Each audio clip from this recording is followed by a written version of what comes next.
السلام علیکم ورحمۃ اللہ وبرکاتہ۔ الحمد للہ وحدہ والصلاة والسلام علی من لا نبی بعدہ، اما بعد فاعوذ باللہ السمیع العلیم من الشیطان الرجیم، بسم اللہ الرحمن الرحیم۔ وما امروا الا ليعبدوا الله مخلصین له الدین حنفاء ويقیموا الصلاة ويؤتوا الزکاة وذلك دین القیمہ، صدق اللہ العظیم۔ حج کا جو فریضہ ہے اس کی ادائیگی کے لیے اللہ تعالیٰ نے قرآن مجید میں اور نبی صلی اللہ علیہ وسلم نے اپنی احادیث پاک میں بہت سی ہم کو ہدایات دی ہیں، جن ہدایات میں چند بنیادی باتیں ہیں جو ہم سب لوگوں کو، خاص طور پر وہ لوگ جو عام پبلک کو حج کے بارے میں تعلیم اور تربیت کے سیشن کرنا چاہتے ہیں، انہیں یہ تعلیمات یا یہ احادیث اور آیات صرف یاد دہانی کے لیے یاد رکھنی چاہیے، تاکہ جو مشن ہے، جو مقصد ہے اور جو دوسروں کی تربیت ہے وہ درست ہو سکے۔ سب سے پہلی بات تو یہ ہے کہ حج ایک واقعی ہمارے دین کا ایک بہت بڑا رکن ہے، اور اس حج میں انسان کی ہر اعتبار سے یعنی روحانی تیاری ہو جاتی ہے۔ یعنی کوئی ایسی چیز نہیں جو اسلام کے فرائض ہیں جو اللہ تعالیٰ نے ہم مسلمانوں پر عائد کیے ہیں، وہ حج کے ریچولز ادا کرتے دوران ادا نہ ہو رہے ہوں، یا ان کی تیاری نہ ہو رہی ہو، یا ان سے مسلمان غافل ہو۔ ایسا نہیں ہے۔ نماز حج کے دوران پڑھتا ہے، پیسہ حج کے دوران خرچ کرتا ہے، اسی طرح بھوک اور پیاس کو بھی وہ برداشت کرتا ہے، اور پھر اس کے ساتھ ساتھ حج کا جیسا عظیم جو رکن ہے اس کو بھی وہ ادا کر رہا ہے، اور پھر اللہ کی وحدانیت، اس کی بڑائی، اس کا بھی اظہار اٹھتے بیٹھتے آتے جاتے وہ کر رہا ہے۔ تو یہ سب چیزیں جو ہیں یہ انسان کی روحانی تیاری کا ایک بہت بڑا یعنی سبب ہے۔ جو لوگ حج پہ جانا چاہتے ہیں انہیں کیا ضرورت ہے اور انہیں کیا کچھ سکھانا چاہیے؟ سب سے پہلے تو میں یہ سمجھتا ہوں کہ ہم ذرا اس ماحول کو دیکھیں جہاں ہمارے حاجی جاتے ہیں، جن میں ہماری مسلمان پاکستانی خواتین بھی ہیں اور مرد بھی ہیں۔ یہ وہاں جا کے کیا کرتے ہیں، کیا محسوس ہوتا ہے وہاں جا کے کہ واقعی یہ لوگ کچھ حج کے ریچولز ہیں ان سے آگاہ بھی ہیں یا نہیں، اور یہاں کس مقصد کے لیے آئے ہیں، اس عظیم جگہ کا احترام کیا ان کے دلوں میں ہے بھی کہ نہیں۔ اور بطور خاص جو خواتین ہیں، ان خواتین کو ان مقامات پہ جا کے اپنے آپ کو، اپنے لباس کو، اپنے حجاب کو، اپنی حشمت کو کس طرح پیش کرنا ہے، یہ سب چیزیں اگر وہاں جا کے دیکھیں تو محسوس یہ ہوتا ہے کہ ہمارے بیشتر حاجی یعنی 100% تو نہیں میں کہتا، یعنی کم از کم 98 97 کے قریب جو ہمارے حاجی ہیں وہ بغیر کسی ٹریننگ کے، ان میں خواتین بھی ہیں مرد بھی ہیں، بغیر کسی ٹریننگ کے وہاں پہنچ جاتے ہیں، اور پھر وہاں جا کے حیران بھی ہیں، پریشان بھی ہیں، کرنا کیا ہے، کیا نہیں کرنا، کیا پہننا ہے، کیا نہیں پہننا، کیا دعائیں کرنی ہے، کہاں پہنچنا ہے، کچھ پتہ نہیں ہوتا۔ جبکہ دوسری قوموں کا یہ حال ہے، دوسرے ملکوں کے مسلمانوں کا، کہ وہ بغیر ٹریننگ کے اپنے کسی حاجی کو اپنے ملک سے نہیں نکالتے، اور جس سے ان کے ملک کا ایک نام بھی روشن ہوتا ہے اور ان کا ایک احترام بھی ہوتا ہے۔ لیکن یہ حقیقت ہے کہ یعنی اس دفعہ صرف عمرے کے دوران مجھے یہ بات سننا پڑی کہ غالباً 21ویں رات تھی، اور عشاء کی نماز کے بعد اور تراویح سے پہلے حرم کے جو امام ہیں شیخ سدیس، انہوں نے باقاعدہ ایڈریس کیا ساری مخلوق کو جو آئی ہوئی تھی حرم میں، اور وہ ایڈریس جو تھا صرف 10-12 منٹ کا تھا، اور اس 10-12 منٹ میں انہوں نے جو بنیادی بات زور دے کے کہی اور 2-3 دفعہ دعائیں بھی کی کہ ہماری جو مسلمان عورتیں جو یہاں آئی ہوئی ہیں، اللہ تعالیٰ ان کو ہدایت دے، ہداہن اللہ، اللہ ان کو ہدایت دے، کیونکہ وہ کہتے ہیں کہ یہاں پر ہم عام دیکھ رہے ہیں، نہ حجاب ہے، نہ سر پہ دوپٹہ ہے، نہ پراپر کپڑے پہنے ہوئے ہیں، نہ ان کو علم ہے کہ کیا کرنا ہے کیا نہیں کرنا، اور بار بار وہ یہ کہہ رہے تھے اللہ ان کو ہدایت دے، اللہ ان کو ہدایت دے. اور ان کا مقصد یہی تھا کہ حرم ہے، حرم پاک ہے، حرم پاک کا جو احترام ہے وہ فرض ہے. اللہ تعالیٰ نے مسلمانوں پر فرض قرار دیا ہے کہ وہ حرم پاک کا احترام کریں، اس لیے اس کا نام بھی حرم رکھا گیا ہے. تو یہ احترام نہیں ہے کہ وہاں پہنچ کے انسان اپنے آپ کو یعنی یہ سمجھے کہ میں اس مقام پہ بھی ویسا ہی جی سکتا ہوں یا ویسا ہی رہ سکتا ہوں یا ویسا ہی آ جا سکتا ہوں جس طرح بازاروں میں آتا جاتا ہوں یا آتی جاتی ہوں. بلکہ اس کا احترام یہی ہے کہ یہاں آ کے انسان پورے اسلامی لباس میں، پوری حشمت میں، پورے وقار کے ساتھ انسان آئے حرم میں عبادت کرے، مکسنگ نہ کرے، عورتیں الگ رہیں مردوں سے. یعنی یہ چیزیں عام ہیں جو وہاں عام مسلمان دیکھ رہے ہیں. تو اس سے پتہ یہ چلتا ہے کہ ہمارے ہاں تربیت کا فقدان ہے. تو الحمدللہ آپ لوگ اسی جذبے کو لے کے انشاءاللہ یہ جو مختصر سا ٹریننگ پروگرام ہے، یہ مقصد کو سامنے رکھ کے یعنی ہمیں چلنا چاہیے. ٹرین لوگوں کو اس طرح کیجیے کہ واقعی وہ محسوس کریں کہ ہم نے حج کیا ہے. کیونکہ پہلے اگر ٹریننگ ہو، تربیت ہو جائے تو حج کے بعد کچھ تبدیلی نظر آئے گی، اور اگر یہ نہ ہو تو حج کے بعد بھی کوئی تبدیلی نظر نہیں آتی. تو اس لیے چند ایک اہم باتیں ہیں جو میں سمجھتا ہوں کہ ہمیں اپنے تمام حجاج کو اور بالخصوص خواتین کو بتانی چاہیے کہ وہ اللہ کے گھر جا رہی ہیں، اللہ کی طرف سے بلاوا ہے.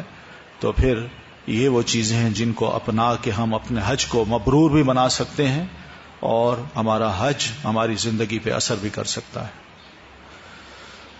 تو اس میں سب سے پہلی بات تو یہ ہے کہ کوئی بھی ریچول دین کا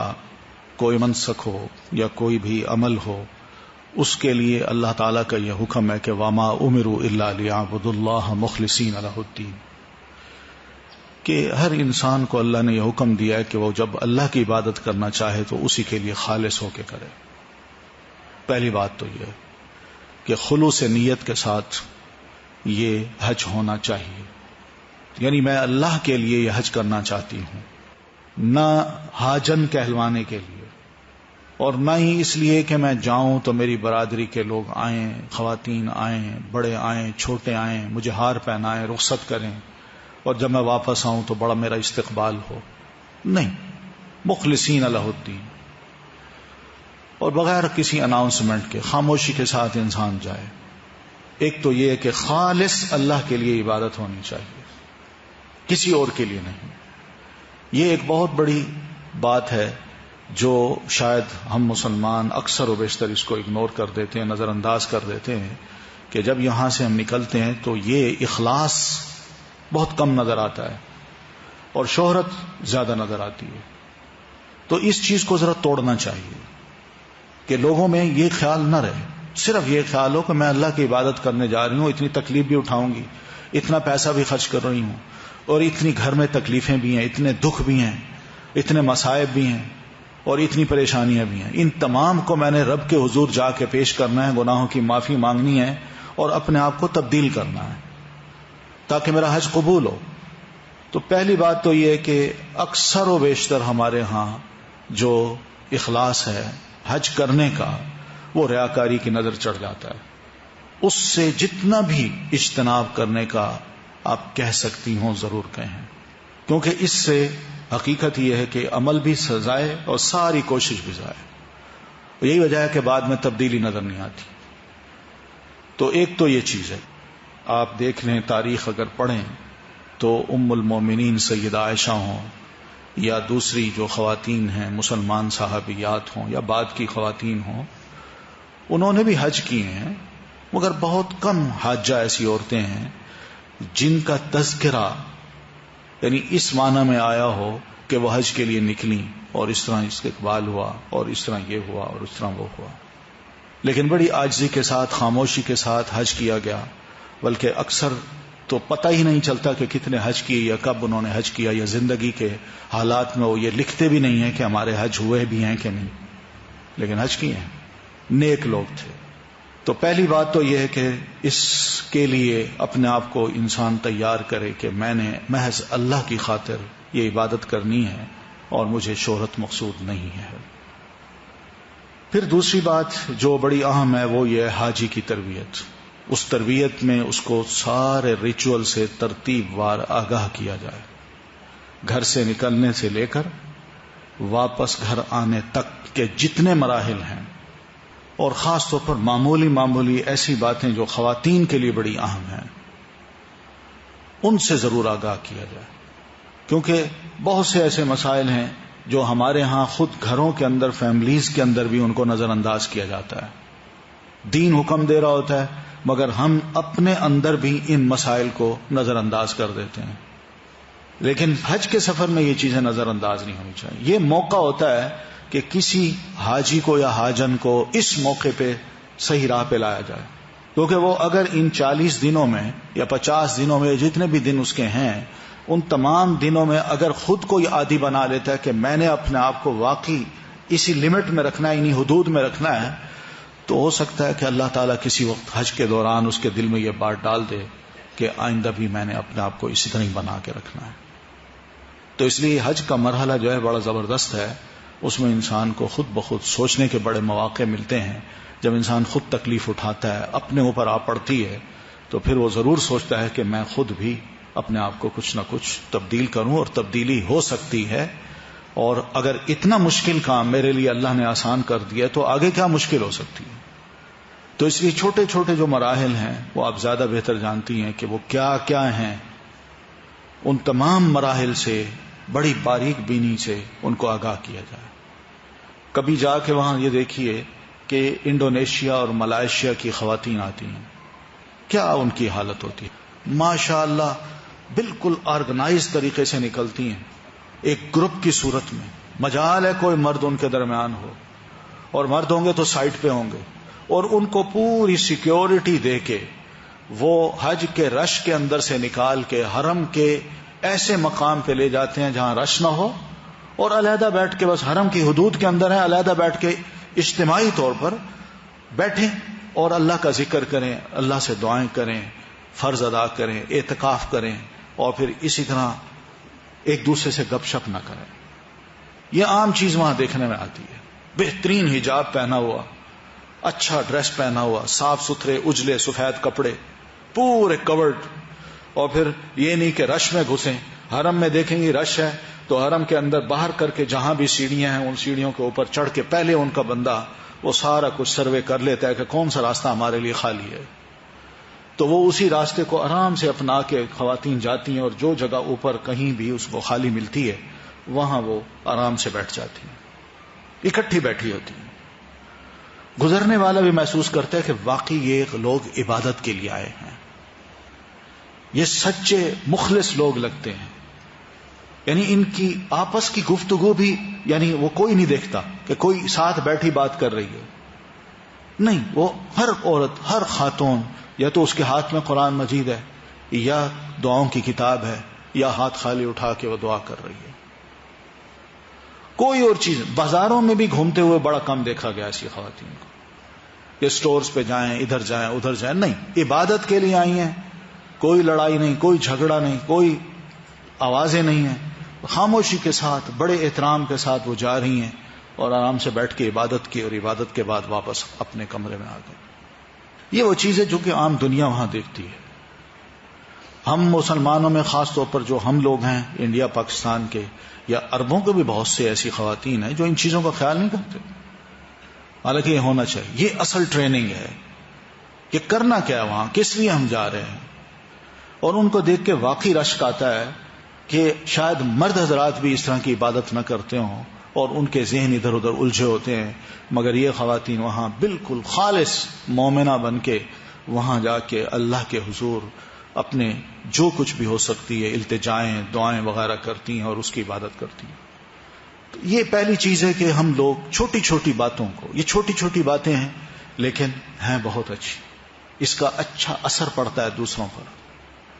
اور دوسرے لوگ بھی مطمئن ہوتے ہیں. وہاں کے مقامی جو پولیس ہے یا ان کے انٹیلیجنس کے لوگ ہوتے ہیں، ادھر ادھر سیکیورٹی کے جو لوگ ہوتے ہیں، اور پھر اسی طرح آنے جانے والے مشائخ ہوتے ہیں، علماء ہوتے ہیں، وہ جب ان مناظر کو دیکھتے ہیں تو واقعی وہ متاثر ہوئے بغیر نہیں رہتے اور ہر جگہ اس کا تذکرہ کرتے ہیں. یعنی اپنے لیکچرز میں، کہیں بھی ان کے لیکچرز ہوں، چاہے ٹی وی پہ ہوں، میڈیا پہ ہوں، یا عام پبلک میں ہوں، مسجدوں میں ہوں یا حرم کی حدود میں ہوں، ہر جگہ اس کا تذکرہ کرتے ہیں کہ یہ وہ چیز ہے جو ہم چاہتے ہیں. تو اس سے ایک اچھا نام بنتا ہے. تو اچھا نام بنانے کے لیے ضرور ہمیں کوشش کرنی چاہیے کہ ایسی تربیت کی جائے کہ خاتون واقعی وہاں محترم بن جائے اور حرم کا احترام کرتے ہوئے وہاں صرف اور صرف عبادت کرے. تو یہ تربیت کے جتنے مراحل ہیں وہ سب ان کو بتایا جا سکتے ہیں. ہمارے ہاں تو بیچاری خواتین کو لباس پہننا نہیں آتا کہ احرام کیسے پہننا ہے. وہ جا رہی ہیں، ہوا آئی ہے، سر سے اڑ گیا یا آدھا سر ننگا ہے یا سر پہ ہے ہی نہیں، تو انہوں نے اتار کے گلے میں ڈال لیا، باقی احرام باندھا ہوا ہے اور جا رہی ہیں اور سر ننگا ہے. وہ بھی عمرے کے لیے جا رہی ہوں یا حرم میں جا رہی ہوں. یہ اکثر و بیشتر دیکھنے میں آتا ہے وہاں، جس سے بڑی شرم آتی ہے کہ ایک مسلمان ملک جس کا نام دنیا میں بڑے عجیب و غریب قسم کے ٹائٹلز کے ساتھ مشہور ہے، اور اس کی اندرونی حالت یہ ہے، اور بالخصوص خواتین کی. اور جب یہ حالت دنیا دیکھتی ہے تو ان کو پتہ چل جاتا ہے کہ جب خواتین کی حالت ہے تو آئندہ نسل کیا ہوگی. تو اس لیے وہ بے خوف ہیں، وہ جانتے ہیں. لیکن بہرحال یہ بہت عظیم کام ہے کہ جو خواتین جانے والی ہیں یہاں سے حرم کی طرف، ان کو اچھی طرح ان کی تربیت کر کے ان کو اجتماعی صورت میں ایک دوسرے کے ساتھ پرو کے چلنے کی ایک عادت ڈلوا کے، اور وہاں کے جو ریچولز ہیں ان کو باقاعدہ ادا کرنے کا ایک جذبہ ان کے اندر پیدا کر کے اگر روانہ کیا جائے اور ان کی نگرانی بھی کوئی ہو، تو میں سمجھتا ہوں یہ بہت بڑی روحانی تیاری ہو جائے گی ان کی. یہ بڑا اہم کام ہے اور یہ کام ضرور پوری تفصیل کے ساتھ، پوری ڈیٹیل کے ساتھ ان کے سامنے پیش کرنا چاہیے. خدا خوفی کا جذبہ وہ بہرحال وہاں بھی آ جاتا ہے، کچھ سننے سنانے سے بھی آ جاتا ہے. آیات ہیں، احادیث ہیں اور عبادات کے طریقے ہیں، اور ان میں دعائیں ہیں، رقت قلبی کی باتیں، دل نرم ہو اور دعائیں یاد کی جائیں. یہ سب ایسی چیزیں ہیں جو کہ ان کے ذہنوں میں بٹھائی جائیں اور ڈالی جائیں. دنیا داری کو ترک کی جائے. یعنی کوئی ضرورت نہیں ہے بازار میں جانے کی، اور کوشش یہ کرے زیادہ سے زیادہ انسان فائدہ اٹھائے کہ حرم میں بیٹھ کے عبادت کرے یا حج کے جو ریچولز ہیں وہ ادا کرے. ٹھیک ہے، پریشانی آتی ہے، انسان تھک جاتا ہے، بیمار ہوتا ہے، بھوک پیاس، کھانا، ان سب کے مسائل ہوتے ہیں، لیکن ان سب کو برداشت کرنے کا ایک جذبہ جو ہے یہ بھی پہلے بتا دینا چاہیے کہ یہ حج کرنا کوئی اتنا آسان کام نہیں ہے. نہ خوف دلانا چاہیے اور نہ امید کرنا چاہیے، بلکہ جوش دے کے، ابھار کے، روحانی طور پر ان کو تیار کر کے ان تمام مشکلات کا سامنا کرنے کے لیے تیار کرنا چاہیے، اور اس کا اجر اور ثواب بتانا چاہیے کہ اس کا اتنا اجر ہے، اتنا ثواب ہے. اس لیے تو اللہ کے رسول نے فرمایا کہ بھئی حاجی جب حج کر کے واپس آتا ہے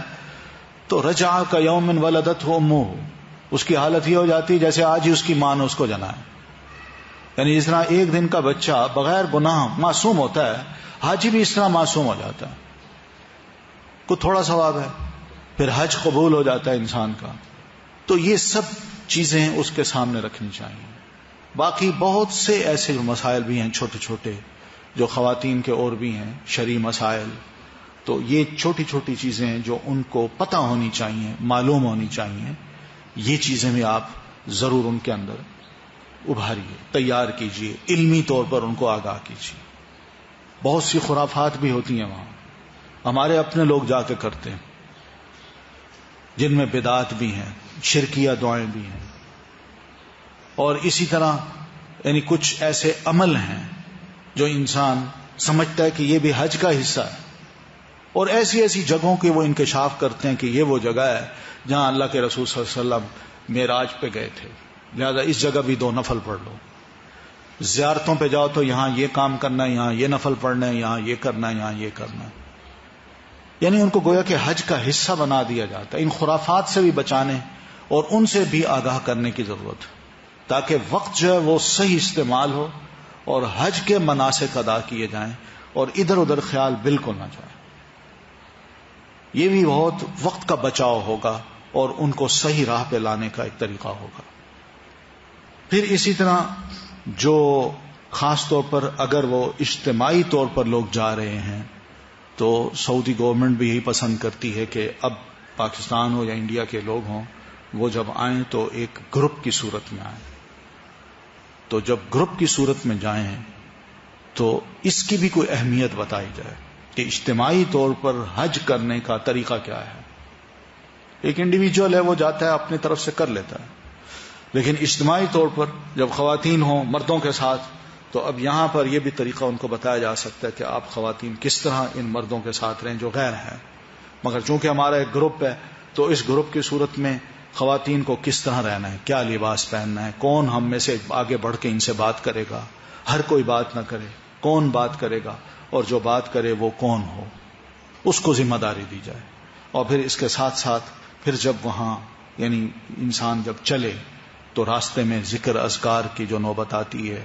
تو وہ ذکر اذکار کس طرح کرنے ہیں، لبیک تلبیہ کیا کہنا ہے، کس طرح آواز نکالنی ہے، خواتین کی آواز کیسی ہو، مردوں کی کیسی ہو. تو یہ سب چھوٹی چھوٹی باتیں ہیں جن کو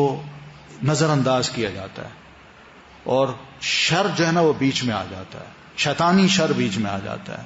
کئی نیک عمل برباد ہو جاتے ہیں. تو اس میں یہ ٹھیک ہے کہ عورت کو اللہ تعالیٰ نے یہ تو بتایا کہ وہ ذکر اذکار کرے، مگر وہ کس طرح کرے وہ نبی علیہ الصلوۃ والتسلیم کا بتایا ہوا طریقہ ہے. وہ اس میں کہیں پیچھے نہیں رہتی. اللہ اس کو ویسا ہی ثواب دے گا جیسے مردوں کو دیتا ہے، لیکن لمٹس میں رہ کے. یہاں سے جو تھوڑا بہت ادھر ادھر نکلنا ہے اس سے کیا گناہ ہو سکتا ہے، کیا واقعی ثواب مل سکتا ہے یا نہیں، یہ پھر ان کو بتایا جا سکتا ہے کہ نہیں. مثلا سائی کے دوران جو توڑنے کی جگہ آتی ہے وہاں مردوں کو تو حکم ہے کہ وہ دوڑیں، لیکن عورت اگر دوڑنے لگ جائے تو اس کا کیا حکم ہے؟ تو عورتیں دوڑتی ہیں، بعض عورتیں دوڑتی ہیں، جبکہ مسئلہ یہ نہیں ہے. عورت کو کہا گیا وہ چلے، وہ آرام سے چلے. تو مردوں کو کہا گیا کہ وہ ذرا تیز تیز، ذرا ہلکے سے قدم اٹھا کے ذرا دوڑ کی طرح تیزی سے چلیں. بس اتنا ہے. اسی طرح آواز ہے، لبیک تلبیہ ہے. عورتیں اگر اجتماعی طور پر تلبیہ کہتی ہیں تو ان کی اجتماعی آواز جب نکلتی ہے تو اس میں آواز پہچانی نہیں جاتی. اس حد تک کو اجازت دی جا سکتی ہے. لیکن ایک سنگل عورت وہ آواز نکالے اور مرد بھی نکال رہے ہوں تو وہاں پہچانی جا سکتی ہے. تو حج کے ریچولز میں اس سے منع کیا ہے کہ نہیں، ایسا نہ ہو. ہیں چھوٹی چھوٹی باتیں مگر یہ مسائل ہیں، خاص طور پر ان کا خیال کرنا چاہیے. صرف اس لیے نہیں کہ یہ کیوں ہے، صرف اس لیے کہ اللہ کا حکم ہے، رسول اللہ کا حکم ہے، اور اس میں ثواب ضائع ہونے کا خطرہ ہے. پھر اسی طرح ہم یہ دیکھتے ہیں کہ جہاں سے جب ہمارے حجاج خواتین وغیرہ جب روانہ ہوتے ہیں تو روانگی سے پہلے بہت سے ایسے لوگ ہیں جو زندگی میں پہلی بار حرم میں جا رہے ہوتے ہیں. بہت سے ایسے لوگ ہیں. تو ان کے لیے یہ سفر میں ایک جوش ہوتا ہے، جذبہ ہوتا ہے، اور بہت سے لوگ گھبرائے ہوئے بھی ہوتے ہیں، کیونکہ کچھ لوگوں نے ان کو ایسی ایسی کہانیاں سنائی ہوتی ہیں کہ وہاں گرمی ہوتی ہے، بھوک ہوتی ہے، رش ہوتا ہے، رہنے کی جگہیں ٹھیک نہیں ہیں، سڑکوں پہ سونا پڑتا ہے، دھوڑ اڑتی ہے، پیدل چلنا پڑتا ہے، بیمار ہو جاتے ہیں، بیمار ہوتے ہیں تو ہسپتال نہیں ملتے، ڈاکٹر نہیں ملتے. ایسے باتیں سنائی جاتی ہیں کہ لوگوں کے اندر ایک گھبراہٹ سی پیدا ہو جاتی ہے. تو یہ جو گھبراہٹ ہے اس کو بھی ذرا سکون میں بدلنے کی ضرورت ہے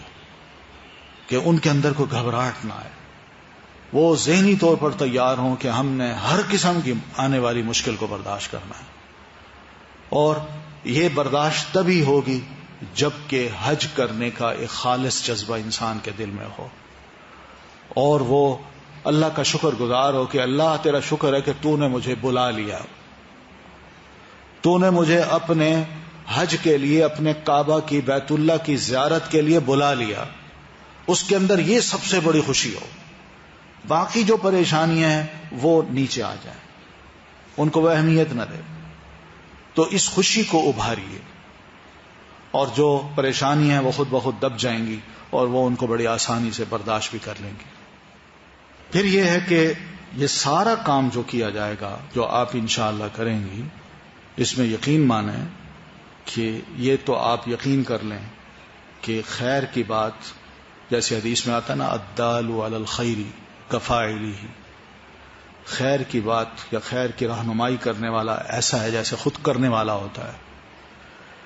یعنی بلا شبہ آپ جس کی تربیت کریں گی اس کو ایک اچھی شے بتا دیں گی، اچھے مسائل بتا دیں گی، وہ وہاں جا کے جب ان تمام ریچولز کو ادا کریں گی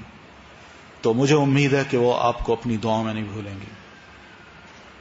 اور پھر جو نیکی کریں گی اس کا ثواب بھی حدیث کے مطابق آپ کو بھی ملنا ہے.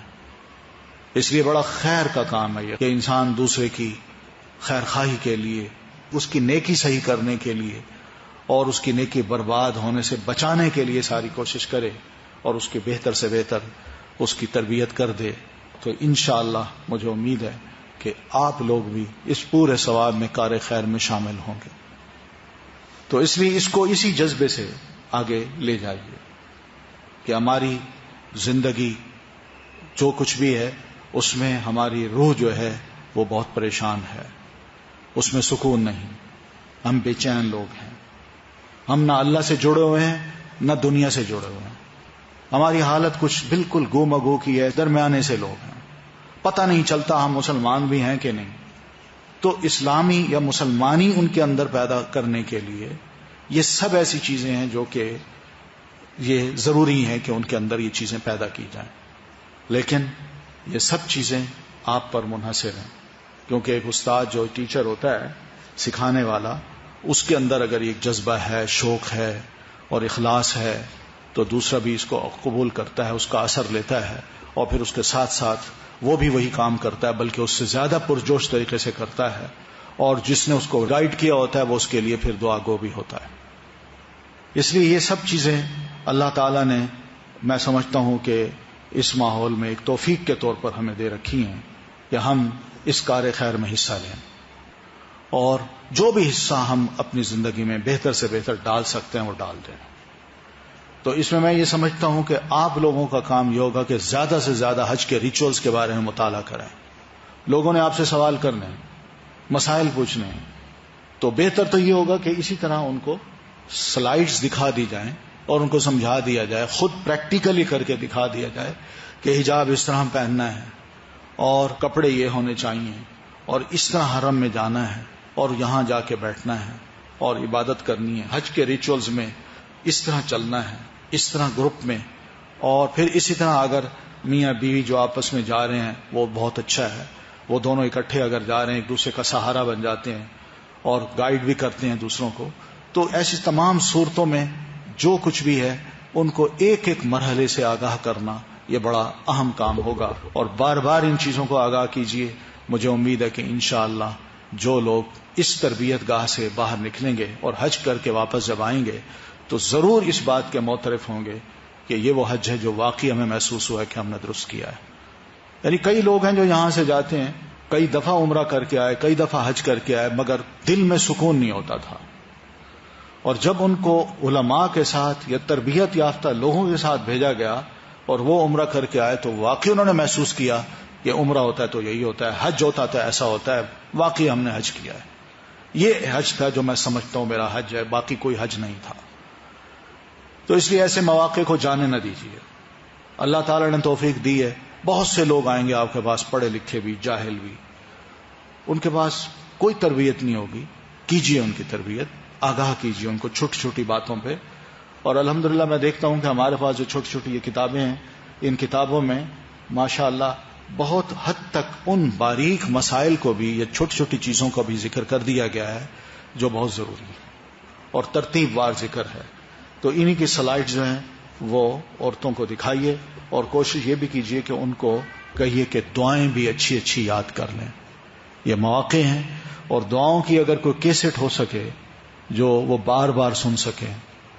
تو وہ دعائیں اگر وہ یاد کر لیں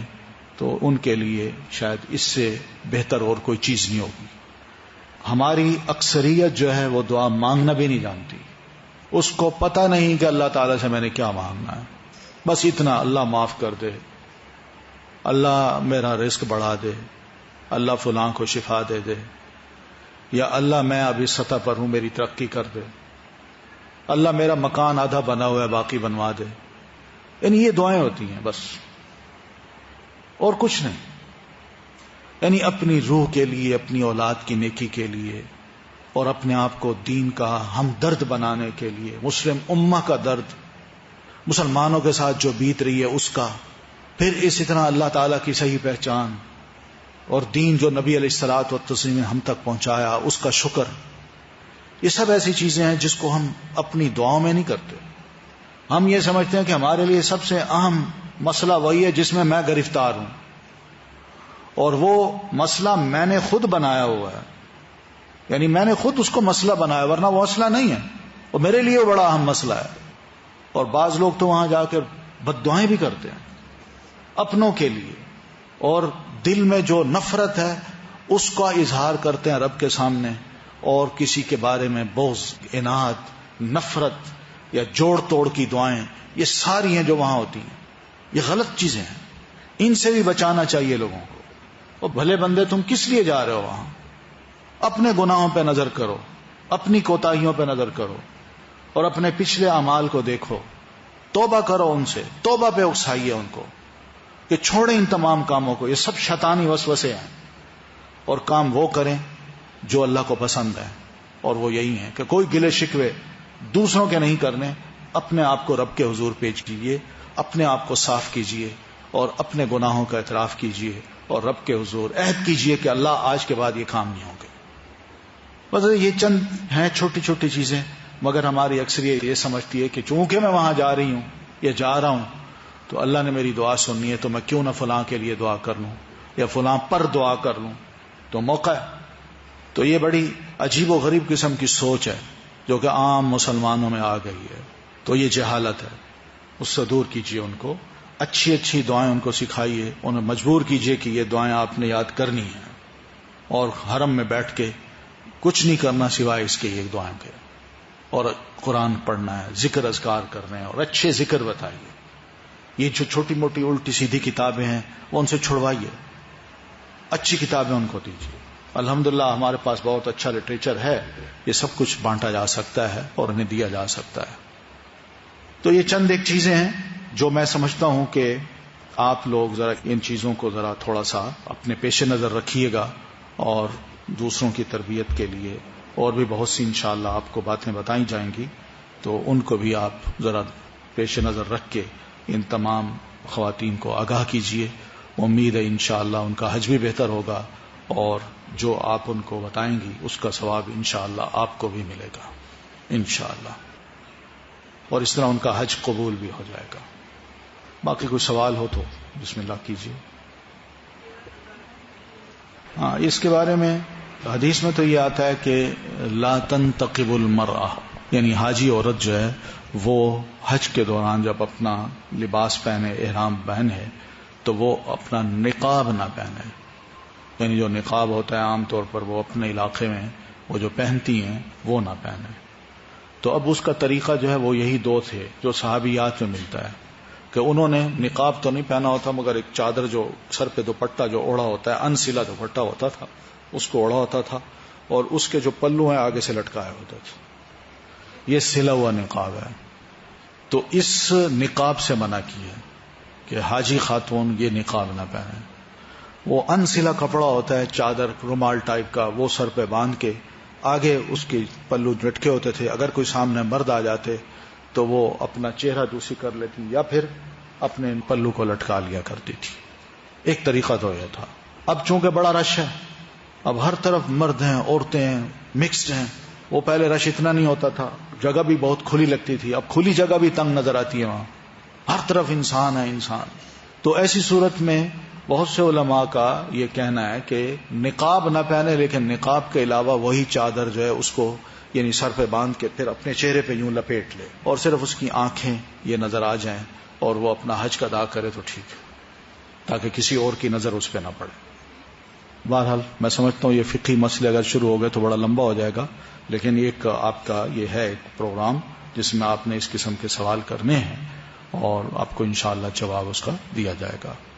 جو میں نے اس وقت گفتگو کی، آپ یعنی لوگوں کو مزید کیا بتا سکتی ہیں اور ان کو کس طرح تیار کر سکتی ہیں، وہ میں سمجھتا ہوں ایک دوسرے سے شیئر بھی کیجیے کہ میرے ذہن میں یہ بات ہے، میرا خیال ہے یوں ہونا چاہیے. یہ کمی دیکھی جاتی ہے تو اس میں ہمیں یہ طریقہ اختیار کرنا چاہیے، اس طرح بہتر ہے کہ اصلاح ہو سکتی ہے۔ لوگوں کو کس طرح کنونس کریں کہ یہ چھوٹی موٹی کتابیں چھوڑیں اور یہ والی کتابیں جو ہم دے رہے ہیں وہ استعمال کریں؟ لیکن انشاءاللہ جو آپ کے پاس آئیں گی آپ ان کو پہلے بتائیے، وہ تو انشاءاللہ انہی کتابوں کو لے لیں گے، اور انہی کو آپ کہہ سکتے ہیں کہ بھئی آپ یہ دیکھیے یہ کتاب اگر دوسروں کی بھی جانتے ہوں حاجی حضرات تو ان کے لیے بھی آپ لے لیں، ان کو بھی دے دیجیے، یہ آپ کے لیے صدقہ جاریہ ہوگا۔ تو آہستہ آہستہ چیز پھیلے گی، کوئی اور طریقہ تو نظر نہیں آتا، انسان ایک دوسرے کو ملتا رہے اور بانٹتا رہے، بتاتا رہے، اور اس طرح ایک نیکی پھیلتی ہے، یہی ایک طریقہ ہو سکتا ہے۔ جی الحمدللہ دارالسلام کی الہدا کی کچھ چھپی کتابیں ہیں، یہ آپ لوگوں میں عام کیجیے، وہ زیادہ بہتر ہے۔ مختصر دعائیں بھی ہیں اور مسنون دعائیں بھی ہیں جو نبی علیہ الصلوۃ والتسلیم نے حج کے دوران کی ہیں، اور آپ نے دوسروں کو بھی بتایا کہ یہ دعائیں کی جانی چاہیے۔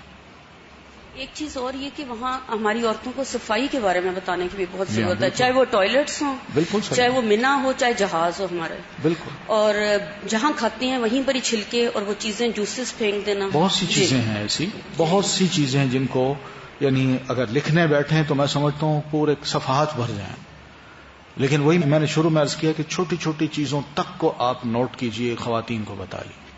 صفائی ہے، ستھرائی ہے، اور پھر اس کے علاوہ جہاں رہنا ہے وہاں کھانے پینے ہیں، اور پھر راستے میں بیٹھنا ہے تو کس طرح بیٹھنا ہے، اگر کوئی جگہ نہیں ملتی تو یہ سب کچھ طریقے ہیں اس کے، ایک اچھے طریقے سے کہ دو گزرنے والے بھی سمجھیں کہ بھئی یہ قابل احترام لوگ ہیں اور واقعی یہ حرم کا احترام کرنے والے لوگ ہیں۔ ایک چیز تو ہم یہاں سے ٹریننگ کر کے یا سیکھ کر جاتے ہیں، لیکن وہاں پر کوئی مسئلہ پیش آ جائے تو اکثریت کو شاید وہاں علم نہیں ہوتا کہ وہاں مکتب بنے ہوئے ہیں، ہماری زبان میں بھی وہاں جو مسائل پیش آئے ہم وہاں سے دریافت کر سکتے ہیں۔ اگر ایسی کوئی مشکل پیش آئے تو رک کر مسئلہ پوچھ لیں اور پھر جو ہے آگے چلے، یہ بھی گائیڈ لائن میں بتایا جا سکتا ہے۔ سر بالکل بتائیں، آپ ان کو بتائیں، لوگوں کو بتائیں، بھائی کوئی مسئلہ ہو تو یہ دیکھیے ان کا یہ ڈیسک لگا ہوا ہے، یہاں پر آپ جائیں، وہاں انگلش میں بھی، اردو میں بھی، عربی میں بھی اور مختلف لینگویجز میں ترجمہ کر کے یا سمجھانے والے ان کے لوگ کھڑے ہیں، وہ بتا دیتے ہیں مسائل کو۔ یہ بھی ضرور ان کو بتائیے، پبلک کو جو سیکھنے کے لیے آپ سے ہیں تو۔ السلام علیکم۔ وعلیکم السلام۔ حج پہ جو لوگ جا رہے ہوتے ہیں ان کو لوگ گفٹس کا کہتے ہیں کہ میرے لیے یہ بھی لانا، میرے لیے یہ بھی لانا، اور وہاں پر جا کر وہ حج سے زیادہ اس طرح دھیان دیتے ہیں کہ لوگ ناراض ہو جائیں گے، میں نے یہ بھی لے کے جانا ہے، یہ بھی لے کے جانا ہے۔ ہاں، اس قسم کے یہ بھی نہیں ہے، بلکہ یہاں تک دیتے ہیں کہ اپنی چٹ دے دیتے ہیں کہ یہ درخواست جا کے نا وہاں نبی علیہ السلام کو آپ کی قبر مبارک پہ جا کے پڑھ دینا، یہ میری ایک درخواست ہے۔ یعنی وہ درخواستیں بھی عجیب و غریب ہوتی ہیں، جیسے لوگ دیتے ہیں سوال کہ اللہ کے رسول میں نے بنیادیں تو ڈال دی ہیں، مکان آپ بنوا دیجیے، یعنی اس طرح کی عجیب، یہ بتائیے ان کو کہ یہ سب غلط باتیں ہیں، اللہ سنتا ہے۔ وہاں اس لیے جاتے ہیں کہ وہ اللہ کا گھر ہے، اللہ نے خود کہا ہے وہاں انسان کو ایک قربت مل جاتی ہے اللہ تعالیٰ کی، تو وہاں جو بھی آتا ہے وہ اگر گھر کا احترام کرتا ہے تو اللہ تعالیٰ بھی اس کا احترام کرتے ہوئے اس کی دعا سنتا ہے اور وہ قبول کرتا ہے۔ تو یہ سب چیزیں جو ہے نا بتانی چاہیے، تو انشاءاللہ اللہ سے جوڑیے ان کو، باقی سب سے کاٹیے۔ تو حقوق العباد جو ہے نا ان میں یہی ہوتا ہے کہ میں اگر کسی کو ملنے جا رہا ہوں اور میں نے اس کی غیبت کی ہے، میں اعتراف کروں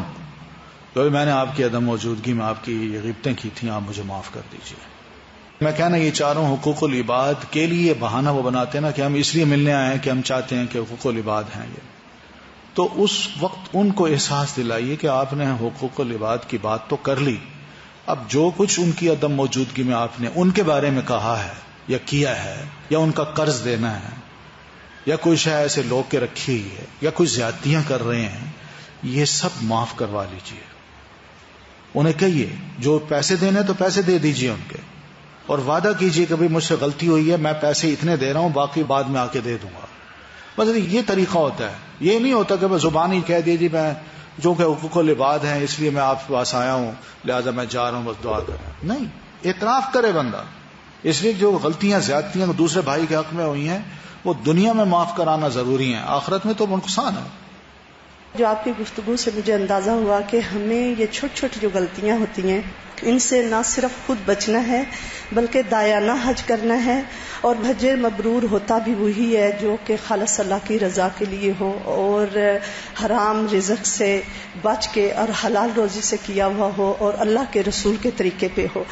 اور آپ کا زاد راہ جو ہے تقویٰ ہو۔ تقویٰ کے ساتھ ساتھ جو ہے اپنا بہترین زاد راہ یہ بھی ہونا چاہیے کہ ہم اپنے ساتھ اپنے یہ سارا خرچہ ہم اللہ کے لیے کر رہے تھے، اللہ کے راستے میں جاتے ہیں کھلے دل کے ساتھ، جہاں تک ہماری طاقت ہے ہم اپنی ساری ضروریات کی چیزیں ساتھ لے کے جائیں، بلکہ ضرورت سے زائد لے کے جائیں اگر آپ کے پاس طاقت ہے، تاکہ آس پاس کوئی آپ کا مسلمان بہن بھائی کو ضرورت ہو تو آپ چپکے سے اسے دیں، اور ساتھ دایانہ طریقے سے جیسے آپ نے کہا یہاں سے پمفلٹس ہیں، لٹریچر ہے، اس کو خریدیں۔ اور حج کے خاص طور پہ جو مجھے لاسٹ ٹائم فیل ہوا کہ وہاں پہ لوگ جو ہیں خواتین جو ہیں وہ بالکل ذی الحج کے 10 دنوں کی اہمیت کو بھی نہیں جانتی ہیں،